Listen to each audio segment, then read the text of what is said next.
All right, video number 2, great job with video number 1. A lot there, I know, but an important video for you to watch multiple times and go over with your impact bag at home. I do this training all the time, 20 plus years, and when people demonstrate that they can take it halfway back, start to assemble things, wrist and elbow, and then from there deliver it and start to achieve the shaft, the head, the face, and how the body supports that to the impact position. You'll notice I'm not hitting it very hard.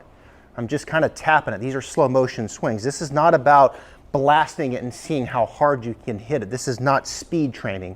This is more precision, educating the hands and arms, and learning how to support it with the body slow motion. Now, video 2, we're going to take it into what we call the low point and beyond over to post impact. Now, the low point, the true low point of the swing arc is not going to be in the middle of the stance where we had it in video 1. We're going to move the back of the bag up a little bit more adjacent to the left shoulder.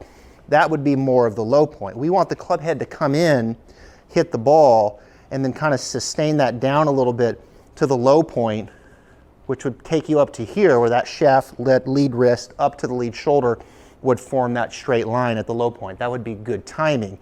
And of course, so many of you, when you come in, you kind of throw it so that club head gets past that lead wrist so quickly, right? That would be bad timing. Be good for a short game shot, but not when you're trying to maximize that compression, that solid contact, and really squeeze it with your irons.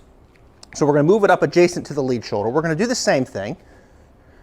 Okay, there's position 1. And now it's going to make me kind of go up and get it a little bit more to that low point. I really feel my weight moving left. I feel myself turning. I feel myself kind of moving up to get it to kind of sustain those alignments more past the ball and popping that back. Now again, be careful that you don't just lunge ahead of it with the upper body. Be careful that you don't just hang back. You've got to learn to blend the lower and the upper together. Learn how to move the weight left and turn, enter the right heel. But have a little stability in the upper body where it's still got a little tilt to it. It's going to be open too. The shoulders are going to be open a little, but not as much as the hips. So we're kind of blending those two together as we educate these arms and hands from here to here. Now, from that low point, we're going to continue on now over to post-impact. And post-impact is going to be basically over here to where both arms are straight. So I'm going to continue to turn. I'm going to let my arms extend out and point the shaft down to the ground. I'm not too concerned about letting this club swing up. I'm more concerned about letting it point down to the ground. So from here, impact, over to post-impact. Both arms straight, club pointing down to the ground. Now what's kind of cool with this, what we could do is we can utilize the impact bag as resistance to help us kind of sustain this a little bit over to post-impact. Here's what I mean. Here's my setup, halfway, up to the low point. It's got that resistance there, love that. And now from here, I'm going to keep turning, and that kind of used as resistance as I was turning to move it over to post-impact. This is just heavy enough to where it was resisting me. It's not super heavy, but it's not super light either. Okay, I've got about 3 towels in there. I dampened the towels just a little bit.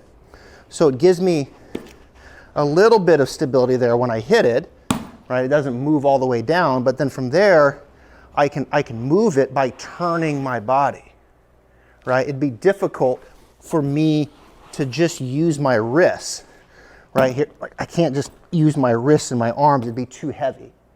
So it makes me engage my body. There, I felt my hips and my torso really turning to peel that divot and then sustain that over to here, both arms straight. I love this resistance drill for phase 2, utilizing the impact bag. So we move it up, just adjacent to the left shoulder. We keep training from 1 up to the low point. There's my impact. My left glute screaming at me. I love it. And then we sustain, resistance, ready, turn. And eventually that club head swings up, gets off the bag. but I kind of move the bag down the line. I can't do it with just my arms and hands. I've got to do it with my body to keep turning, keep moving off that right heel, and sustain that down to post impact, both arms straight, club pointing down to the ground. Now we're going to build on this. I love this sequence. Video 1 to video 2. Utilize the impact bag doing that. And now it's time to go to the course and hit some shots.